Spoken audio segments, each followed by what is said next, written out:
So ladies, gentlemen of the DCU, welcome to a brand new DC Studios news roundup video, and this could very well be the last one of 2024. That is, unless you see Future Boba and something crazy happens. I do have a couple of videos planned to go up. Of course, we have Creature Commandos on the 26th. I have a very in-depth DCU discussion series going up towards the end of the year where I dig into everything, theories, ideas about the Superman trailer and the broader DCU, so look forward to that. But we've got quite a bit to talk about in this video as usual, and I have to start off with how well the Superman trailer has been doing. So we have from DC Film News here saying that the Superman trailer is officially the most viewed and the most talked about trailer in the history of both DC and Warner Brothers, with over 250 million views and 1 million social posts. And we have James Gunn here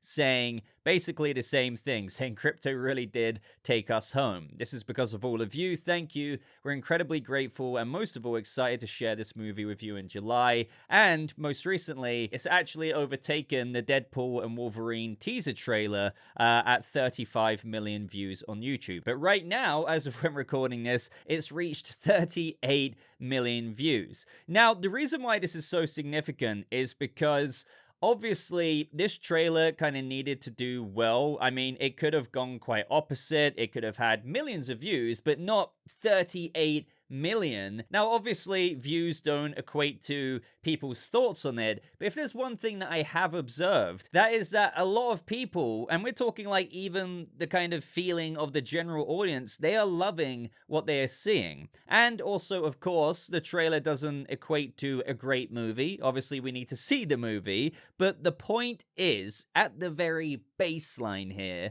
we needed this trailer to take off in a decent way, have a decent reception, and just give an overall look to the movie that people are fairly impressed with. Now, obviously, you can't put everyone in the same boat. There's going to be always people who are like, I don't know about this, but the fact is, you look at the top comments or just the most recent comments on like the official trailer upload on YouTube to the reactions on YouTube, people are liking what James Gunn has brought with Superman overall. I would say the overall majority are loving it. Now, this is obviously a huge win because on the other side of things, people could have seen it with the way the marketing was done and with the way the trailer was cut and could have just been like, oh, yeah, I mean, maybe that scene and this looked cool, but overall, man, like, oh my god, that just, no. And it didn't get that. So, honestly, a bit of a clap there with regards to Superman. We've got more trailers to come, and hopefully they just continue to impress. Now, also with regards to the Superman trailer, we've got quite a significant update here,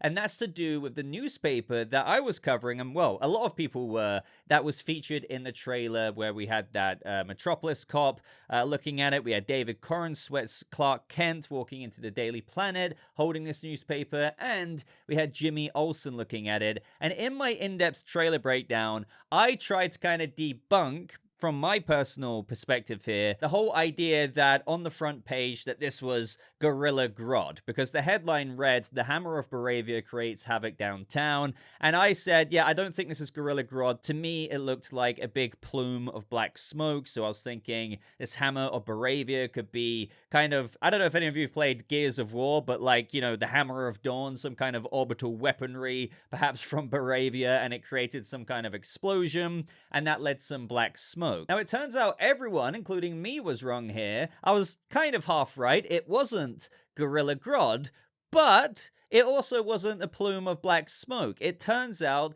that it is actually a superpowered mystery man who's damaged Metropolis, and that was the havoc created downtown. Now, this is all thanks to the user Fox Ate My Sushi sending a high-res photo of this newspaper to the YouTube channel A Bit of Everything, who also covers Superman on his channel. And here we have DCU updates featuring it and also doing a bit of a type up of the report. Now, the character in the report kind of looks like Juggernaut, if you ask me, or as some people are saying, what if it's Gorilla Grodd underneath all of this armor here? But if you guys know what Gorilla Grodd looks like, this isn't usually the armor he sports. And also, we recently saw him in a vision of the future in Creature Commandos wearing some typical Gorilla Grodd armor. So, no, I still don't think this is Gorilla Grodd. It's some kind of superpowered mystery man, as reported by Clark Kent here, damages Metropolis. So let's read out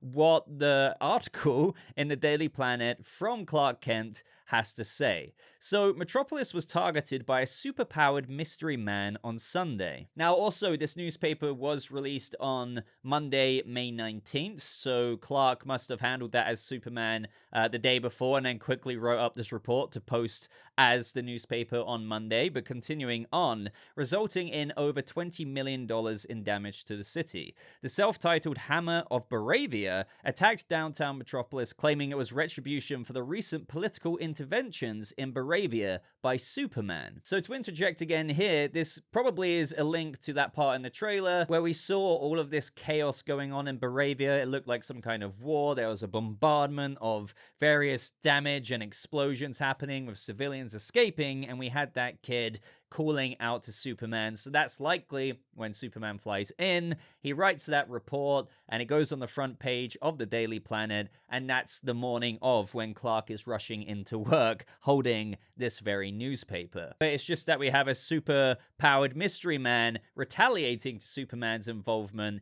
in Metropolis, causing quite a bit of havoc and $20 million worth of damage in the city. So this vengeful expedition turned into a terrorist assault on American soil, hospitalizing 22 Metropolis citizens. Baravia has been the source of numerous headlines worldwide in recent weeks as it's invaded its neighboring country, Jahanpur, only for the brief war to be swiftly ended by Superman. The president of Baravia, Vasil Glakos, maintains the Hammer of Baravia is not a representative of the national government, but rather an independent vigilante. So this also lines up to old reports of how, was there conflict in the Middle East and stuff like that Grace Randolph reported, and I've seen some people say, well, we owe Grace Randolph an apology, but I don't think that's technically true, just with respect to how Baravia isn't in the Middle East. It's a fictional country in the DC Universe in Europe, which actually borders the country of Pakistan, and Pakistan is the country in where basically most of the events in Creature Commandos is taking place, with Princess Alana Rostovic. Now, the next part is so cool because it's like, when addressing the political ramifications of his actions,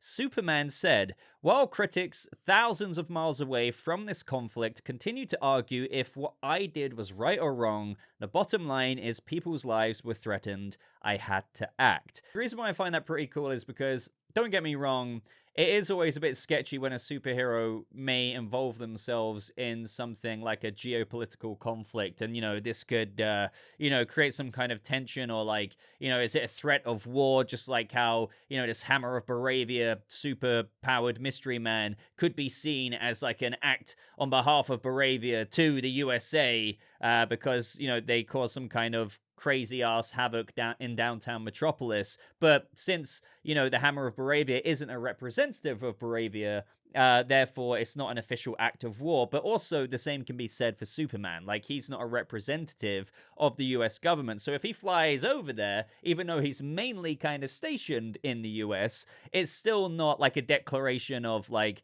war or the US officially greenlighting Superman to go over there. This is all off of his own back.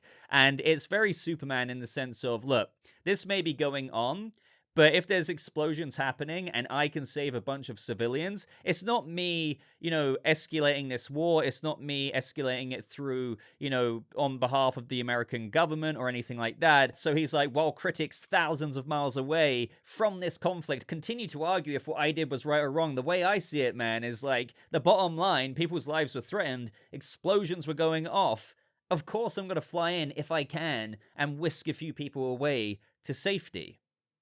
Like, I'm Superman. What do you expect me to do? So it continues on to say damages included an ocular laser strike on the well-known Choco's building. Luckily, no employees were injured, says a Choco's spokesperson, and this will not affect the production of our beloved Choco's cookies. Another portion of the story says here, he's helping people every day. I can do it at least once. The destruction of public property due to the actions of the superpowered individuals and extraterrestrials has been a contentious topic of discussion in local government. Many people believe that the recent tax hike is a consequence of this rise in super people acting outside the law. The recent tax raise was only to support our ever-growing population, claims a representative from the metropolis capital. Our latest project is to restore reported condemned housing, la-di-da-da. Like, the last details aren't too important there, but what I want to hone in on here is that this could be an overall contribution to the, parameters of the DCU in what I've gone over in my trailer breakdown, and how James Gunn has said that metahumans have been around for a long time,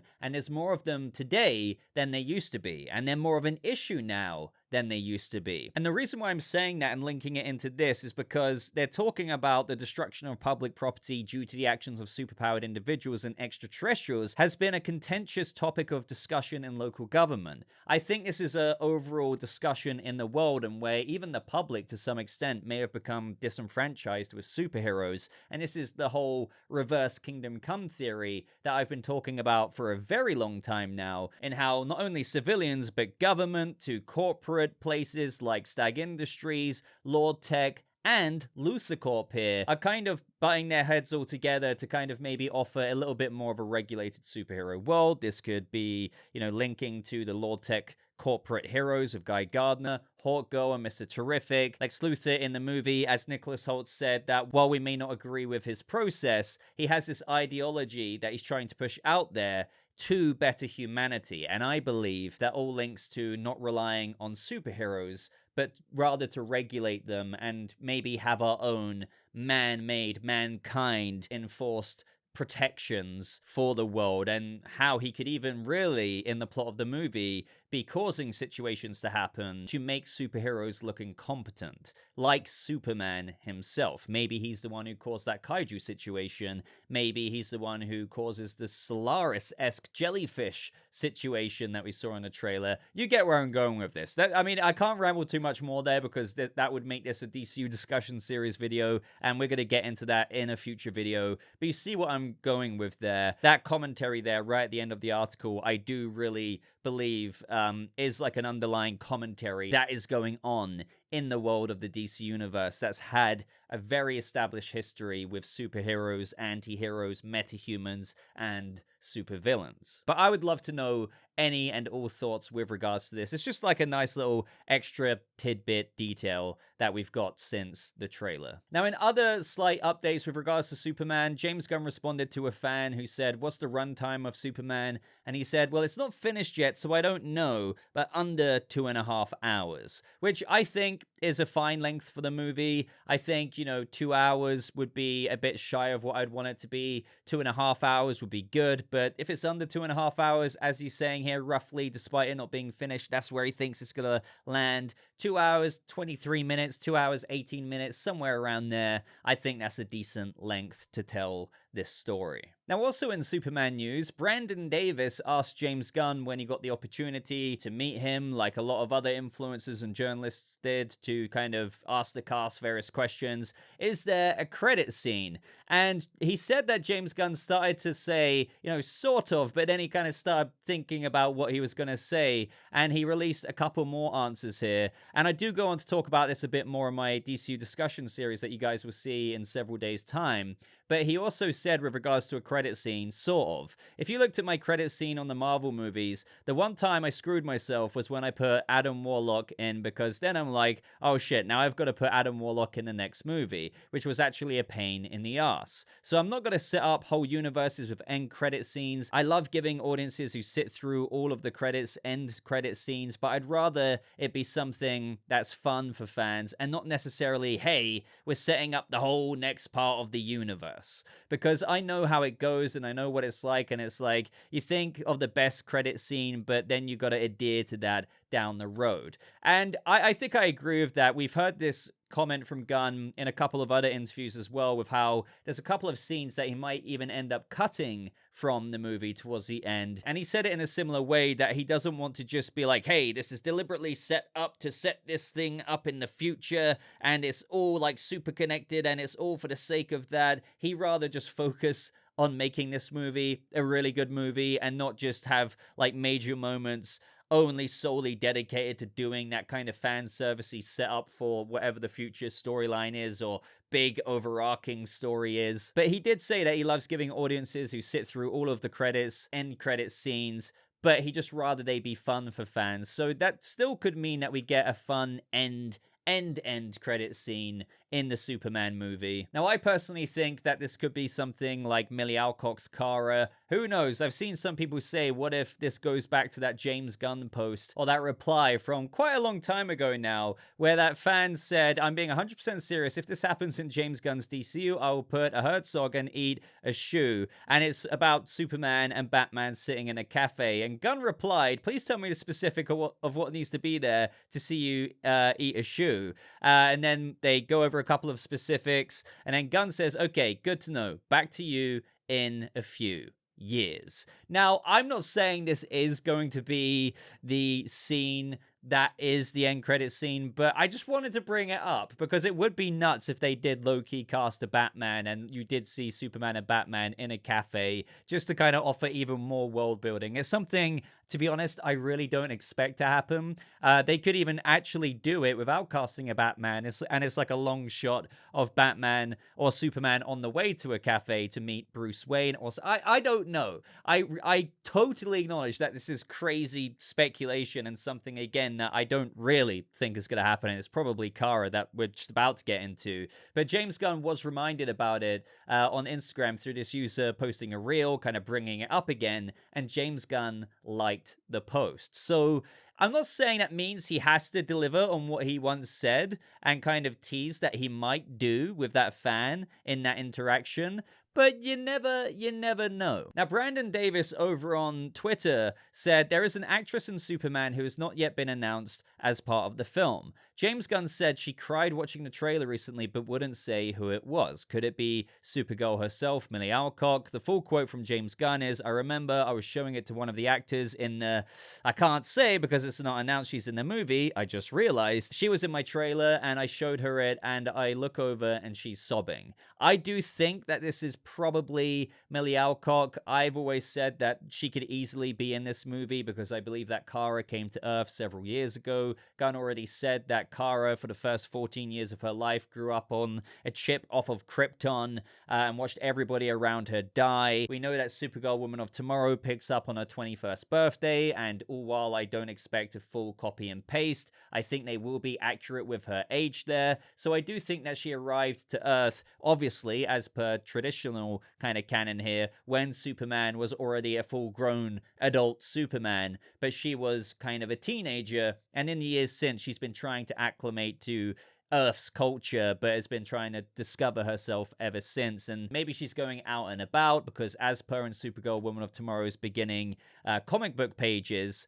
Kara is literally off-world drinking for the first time because it's her 21st birthday, right? So I wouldn't be surprised if that's why Krypto's been left in Clark's care, because I think Krypto could have arrived to Earth alongside Kara. But obviously, Superman takes place before the Supergirl Woman of Tomorrow movie, and you could have a scene of Kara saying to Clark, I don't know, like, I'm going to go off again, I'm going to go out there to celebrate my 21st, I'll see you in... I don't know what the scene would be, but if there is like a end credit thing, it could be something like that. Now, in some other related DCU news here, a little tidbit, we have this user saying, when are you writing your next movie? A while? Soon? Or very soon? And Gunn replied, I'm doing what I call pre-writing. So he's not like properly writing a script for his next DCU movie, but he's doing what he would probably call pre-writing, which I would just take as he's mapping out the story on paper before he really dives in and tries to structure it and make sense of it.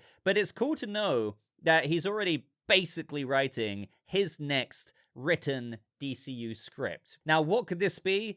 I really don't know, because you'd have to think, as per what we've been talking about for the past couple of years, that, you know, I know there were rumors and some rumors have been debunked, but, you know, we already know that Supergirl Woman of Tomorrow is well underway and filming in January, which was another update recently. The Authority most likely has a different writer. The Brave and the Bold most likely has a different writer. So could this be a sequel to Superman that he's already just kind of pre-writing? It's not something that's guaranteed. You could barely barely call it active development. Just like, as we know, all of the DCU projects haven't all been greenlit. Like, some could be subject to change or even not come to fruition at all. So don't get like too excited by this. He's doing his pre-writing, but I don't know what project this could truly be that he would want to tackle out of the ones that we already know that are announced. I mean, maybe he could be writing the Dead Man animated series. It could be something as low-key as that we're expecting to be officially announced at some point in the future, because we can't forget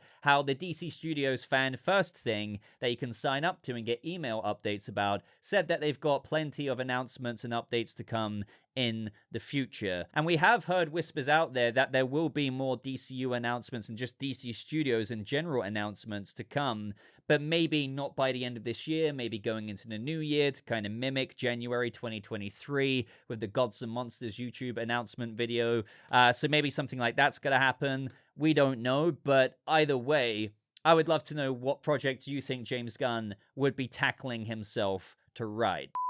Well, Future Boba here, we might just know what notes James Gunn is taking in his pre-writing, because we've just found out on his Twitter here, you wanted monsters, well, you're getting even more. We're coming back for Season 2. But don't worry, we've still got plenty left this season for you. Catch new episodes of Creature Commandos. So, long story short, as per The Hollywood Reporter and James Gunn here, Creature Commandos has been renewed for a second season at Max. Now, this initially released, and then The Hollywood Reporter took it down, but I think it was a little bit too little too late then, and I'm wondering if this was meant to actually release on Christmas Day, given the weasel picture that Gunn attached to his post with a Santa hat in there, but either way, they decided to release it again minutes afterwards, and they say, we're thrilled to team up with Max for another season of Creature Commandos mayhem, Gunn and DC Studios co-chairman Peter Safran said in a statement. From our spectacular first season of Peacemaker to the astonishing run of the Penguin to the record-breaking launch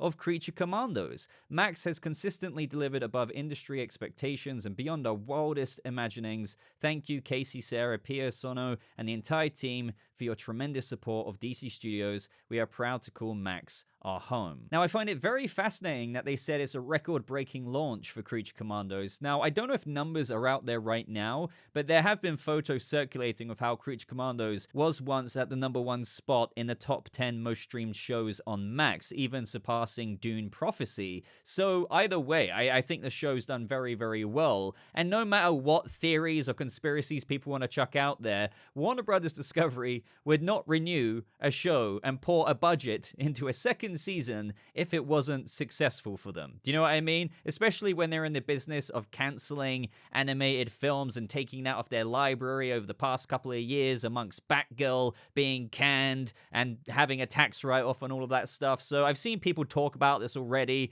saying like, oh, it's been renewed, but it doesn't really mean that it's got good numbers. No, I'm pretty sure Creature Commandos did very, very well. And either way, I'm pretty confident now that James Gunn has been having a bit of fun with outlining or pre-writing maybe the second season. But if you still have any other theories as to if he's writing anything else as per what we were just getting into, let me know that. But this is really, really awesome. I've seen all the episodes of Creature Commandos, as many of you guys know, and when I finished watching it, it did leave me wanting more. And I'm sure the 15-odd thousand people who tune into my reviews every single week will probably feel the same. And I think we're going to be looking forward to season 2 whenever that comes our way. I don't think it's a massive rush. It will come out when it comes out, but I'm looking forward to seeing what these characters get up to next. But great news overall. Again, another win for DC Studios.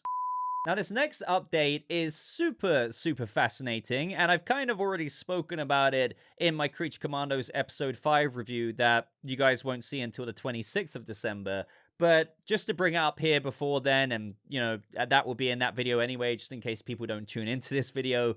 But this does go back to Creature Commandos and the vision of the future that showcased quite a few DC character cameos. Because from the direct here, we have them saying DC Studios reveals wild first look at the new Flash. Creature Commandos Episode 4 featured a big tease for the DCU, which included Wally West's Flash. Now, I didn't spot this because a lot of us thought, hey, is this Booster Gold? Is this maybe Animal Man? Because at a distance, with how blurry that character is in the background of the vision, those suits could look similar. But it turns out it wasn't either of those two characters. And alongside all of those characters that we saw, like the classic look of Wonder Woman, Batman, even though most of his design was concealed, Superman, Starfire, you name it, Wally West was there as well. So after that episode, or maybe before this interview was done, we had the Direct's Russ Milheim speak to the Creature Commandos showrunner Dean Lowry, and he confirmed the identity of some of those hard-to-identify characters in Episode 4's Nightmare sequence. So this article doesn't do the full write-up, but the interviewer for the Direct, and I'm paraphrasing here, said,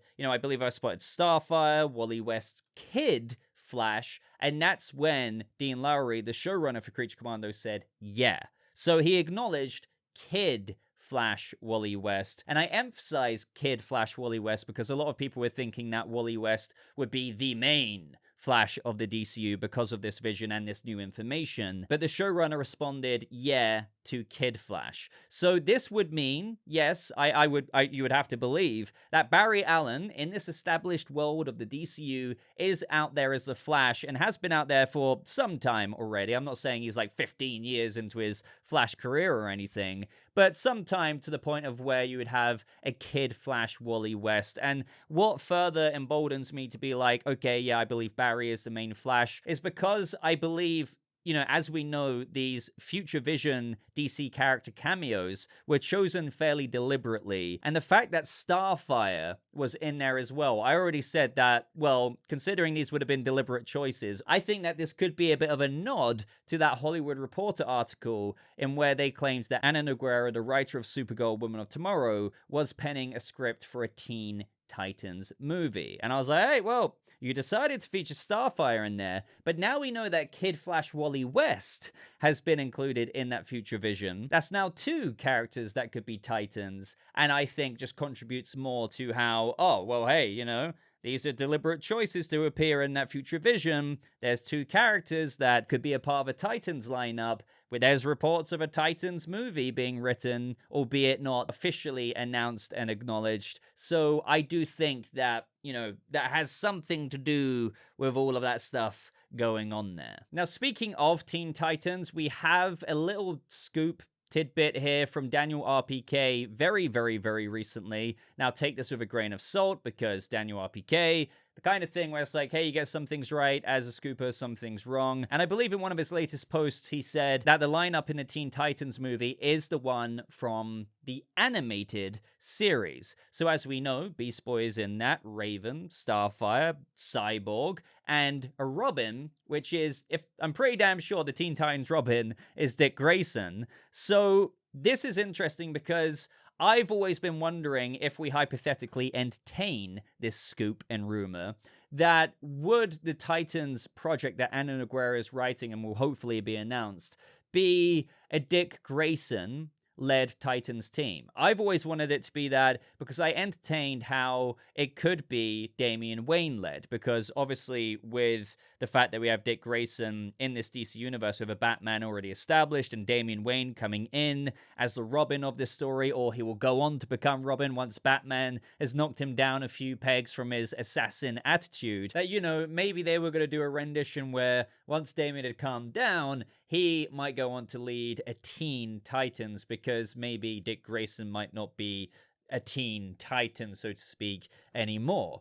But, I do think that this is open to interpretation, because if Daniel RPK is right here, and it is the one from the Teen Titans animated series of Raven, Dick Grayson, Starfire, and whatnot, this could line up with what I want, because it doesn't mean that Dick Grayson's going to be a Robin anymore, so to speak, even though he is in the Teen Titans animated series. We're just talking lineup here. So we could still have Dick Grayson as Nightwing, leading the Titans with Starfire, Raven, and whatnot, and I think that would be great. That's my preference. I really want Dick Grayson as one of the main characters in this Teen Titans project if it comes to fruition and if it gets announced in the DCU. And it's being claimed by Daniel RPK that not only does Supergirl start filming in January, we know that from Gunn himself, but Clayface starts filming in January. Now, I believe Apocalyptic Horseman said that it's looking to film sometime in the spring, but I thought I'd just mention this anyway. I mean, the fact that Gunn had already basically gone to social media and announced this Clayface project,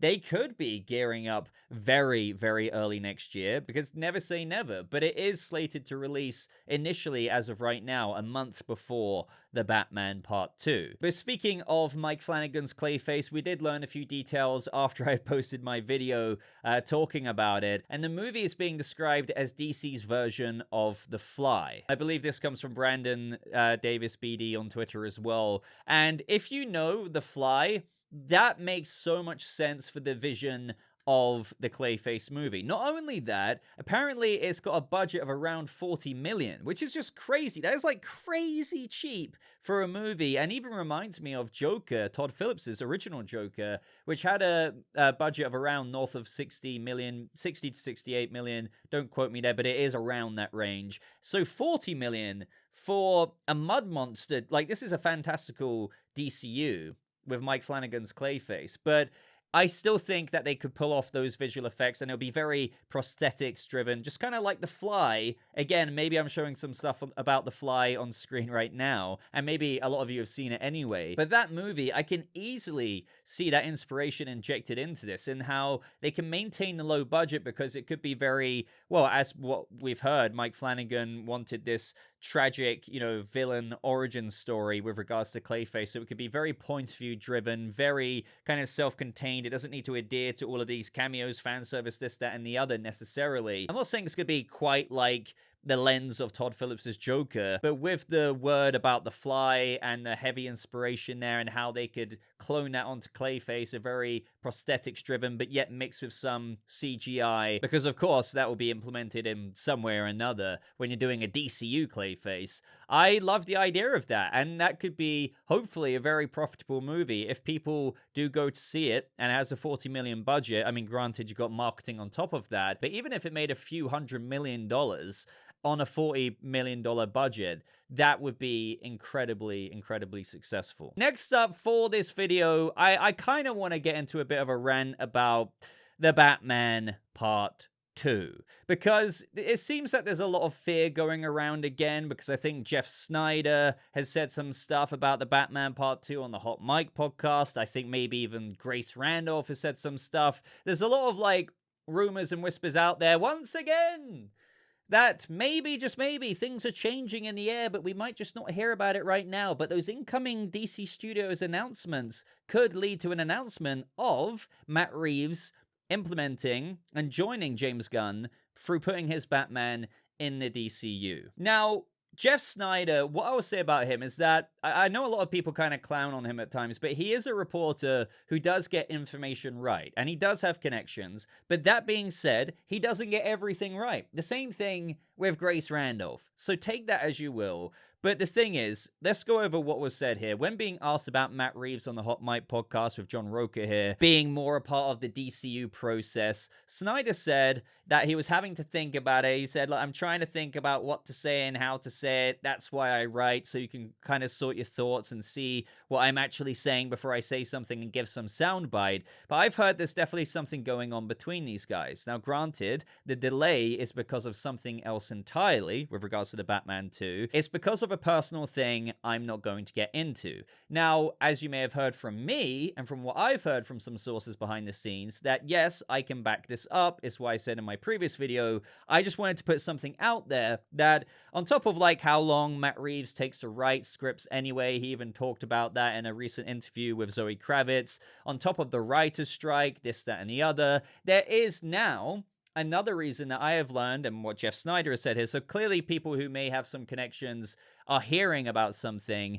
that does kind of make sense now when we look in retrospect, like, oh, okay, that is why, that kind of makes sense as to why it's taking that bit extra longer to the point of where we would have thought maybe we would have heard something a bit more solid now. And I know that's frustrating to hear as to why we can't get into context, but I back Jeff Snyder up there when he says that it is because of a personal thing that, you know, it's not really our place to get into. But just know that this doesn't mean the movie is cancelled or anything nefarious is going on with it. All we're telling you is that, oh, you know, it makes sense with regards to why it might have taken a little bit longer. And no, before anyone asks me this, because people asked me it on the previous video, it's got nothing to do with Matt Reeves secretly rewriting the Batman 2 to implement Robert Pattinson's Batman into the DCU or anything like that. No, nothing like that whatsoever.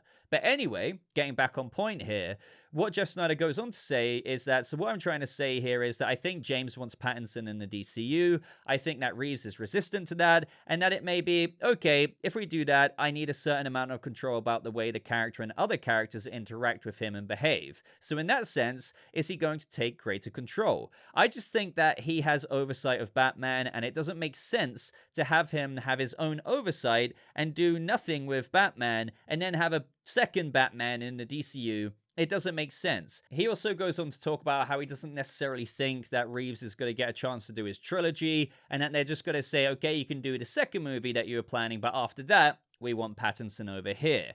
Now, what I have to say about this before anyone freaks out, that just sounds like a lot of Jeff's own personal speculation. There isn't really any scoop there. It's just more conversational in the podcast that usually leads to, you know, things like this cropping up over the internet again in conjunction with other, you know, looked up to people like Grace Randolph, whatever, who has a big platform and audience. And people think, despite the numerous times it's been shut down, that there is another story here again. And my reply to like what Jeff Snyder is saying here with regards to his comments about how that doesn't make sense to have a Batman Elseworlds and a Batman in the DCU, well, no, I disagree. It does make sense because Gunn has said that he's committed to making Elseworld stories. The universes are different. The difference is to Robert Pattinson's Batman's more street-level Batman, and the DCU's way more advanced, fantastical, borderline sci-fi level of Batman will be insane. And despite some fans saying, well, you could still have the contrast in Pattinson's character of Batman and Gunn's Superman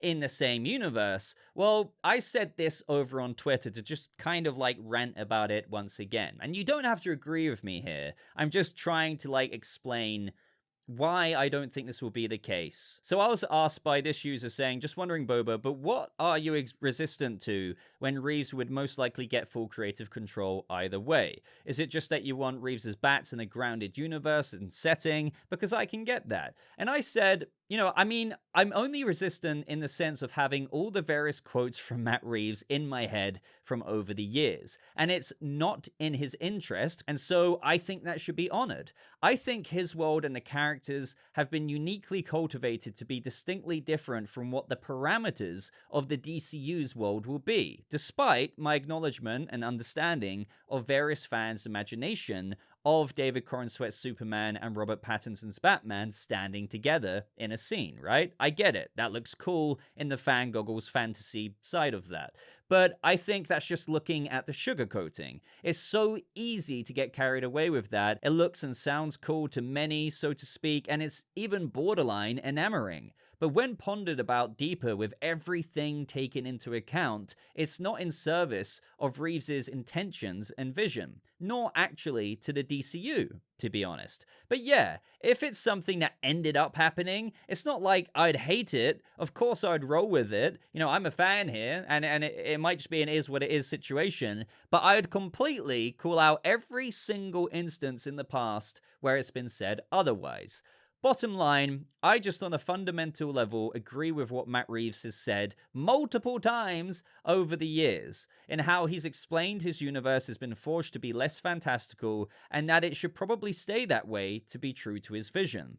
And as a result of that, I really look forward to seeing another way more fantastical DCU Batman ripped from the comics that embraces all of those aspects. From a mud monster Clayface to a Bat family built up around him with Damian Wayne, who highly likely will be, and for the first time, a Kid Robin on screen, perhaps even in the same vein as Hit Girl from Kick-Ass. That vision is brilliantly faithful too, yet distinctly different from Reeves's, who is also doing a faithful but more grounded Batman iteration. James Gunn's new Superman trailer showcases how the DCU is bringing to fruition all the wonderful, wacky, and bizarre qualities from the comic books. And in several years, so can the DCU Batman, who can take the reins in this new cinematic universe. Now, I know even then, some of you watching right now will still be like, well, Boba, I disagree. I still think they can do it. Look, fair enough. I'm not going to be able to change your mind. The points I'm trying to make there,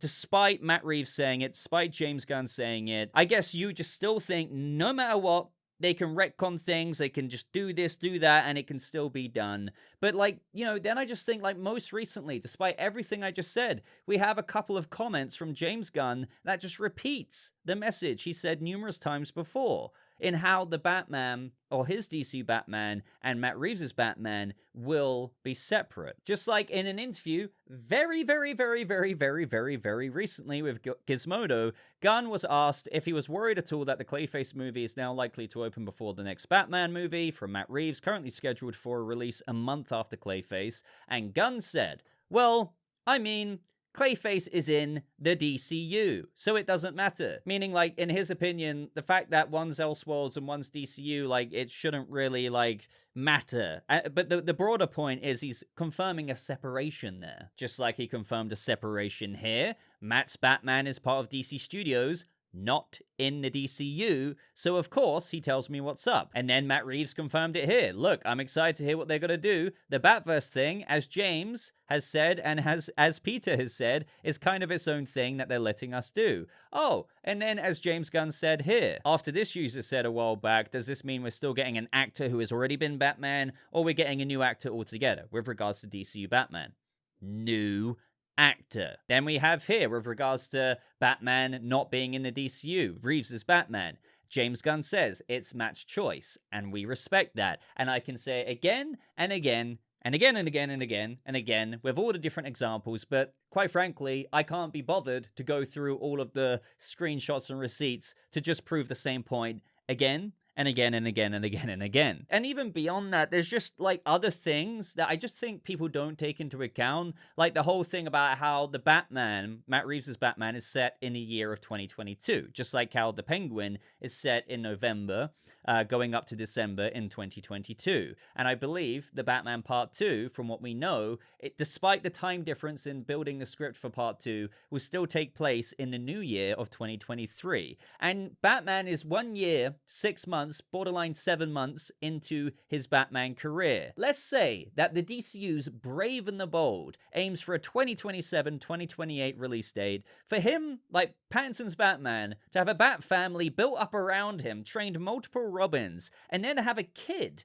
Damian Wayne, by barely year 7. None of that makes any sense to me either. Not to mention how the DCU Batman has been around for many, many more years than Robert Pattinson's Batman. And as I've slightly hinted at in a couple of episodes' time with Creature Commandos, let's just say that that will give us some more insight into this whole bloody conversation that keeps on happening, that further pushes this story of these two Batmen being the same away. Like, hopefully away. I'm hoping that it'll finally be like, okay, well, you know, there's that, and I don't think that can mean that these two are the same. Now, this is where I can imagine that some people will still say, but, you know, like, despite everything you just said, Boba, well, they could retcon Robert Pattinson's Batman's history to fit it into that of the DCU canonical history.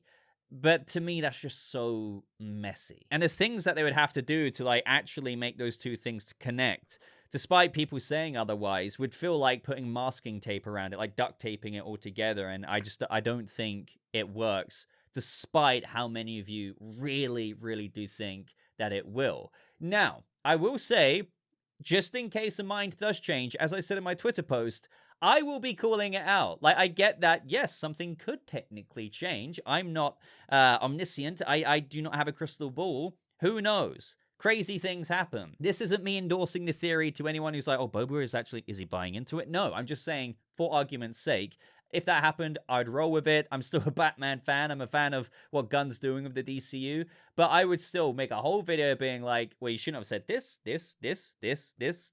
and this. And also, I feel like there would be speculations of Matt Reeves being shoehorned into making that decision because he is resistant to that and he's not interested. It's not in his vision. And I feel like there would be something else going on behind the scenes that would have made that announcement happen. And all while it would be an inevitability and I would have to accept it and, embrace it, I would still be very suspicious as to what, chain of events led to Matt Reeves actually, signing that dotted line, making his Batman be a part of the DCU. So for the time being, that is why I still maintain all of the times Matt Reeves and James Gunn has debunked it. And just once again, these rumors have swelled up. And, as far as I'm concerned, nothing has really changed. Matt Reeves' Batman is separate. James Gunn has said that. Matt Reeves has said that. And that is the way that it is. We are going to be getting Elseworlds movies in the future alongside the DCU. The point is, as James Gunn even said in the Gods and Monsters announcement video, he wants to do Elseworlds stories, like a Red Sun Superman story, or like, let's say, a Gotham by Gaslight. Like these things, like there's merit in exploring Elseworlds stories. And even in that interview in where James Gunn said, yeah, I've contemplated like the idea of Robert Pattinson's Batman in the DCU, which I took no issue with. Like if I was the co-head of DC Studios and I was in the shower just thinking things as you do as you wash your hair, yes, like I am not remotely surprised that James Gunn thought about that. As he said, I've contemplated it. Yeah, you got to contemplate everything and talk about everything. But what did he say after that? I'm committed to both telling stories in the DCU and telling Elseworld stories. We want to be able to tell a story where Superman is very different, or tell a Red Sun story, or whatever. We want to be able to play with these characters in different ways. One of the things I love about DC over Marvel comic books is that those things are much more plentiful. There are many more Elseworld stories. I think that's part of the fun of DC. That whole commentary and statement from him is him acknowledging that this is an Elseworld story and we like the idea of how we have the opportunity to do that. Look at Joker and how much money that made us. Granted, there's Joker too, but you get the point. Now, if I'm wrong one day, I mean, it's going to be a bit of a situation where I feel like I wouldn't have been wrong, technically speaking, and this isn't me being bullheaded. I'm just following the letter of the law, and the law is stating that they are separate. But if it did somehow completely unexpectedly change one day because they changed their minds, or again, Matt Reeves was kind of like shoehorned into making that decision, but he kind of went along with it, I'll hold my hands up and be like, well, okay, here we are now. But until then, as I kind of got into a few minutes ago, this is the way it is. And don't listen to rumors with regards to like this same old thing being brought up again and again, year after year at this point, in every instance in between, it's been shot down. And then you have recent, as in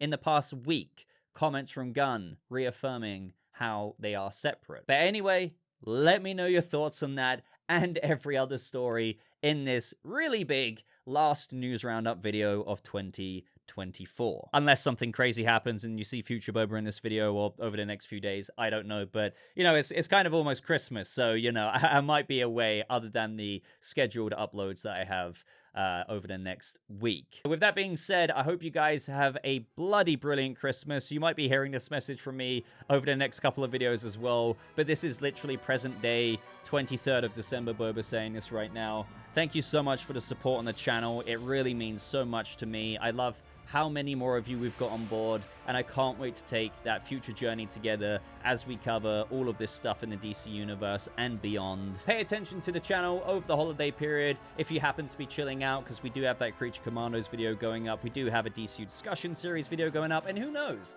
I might live stream at some point in time as well. But until next time, guys, honestly, just thank you so much for watching. I hope you all have a lovely rest of your day, and I'll see you people of the DCU in the next video.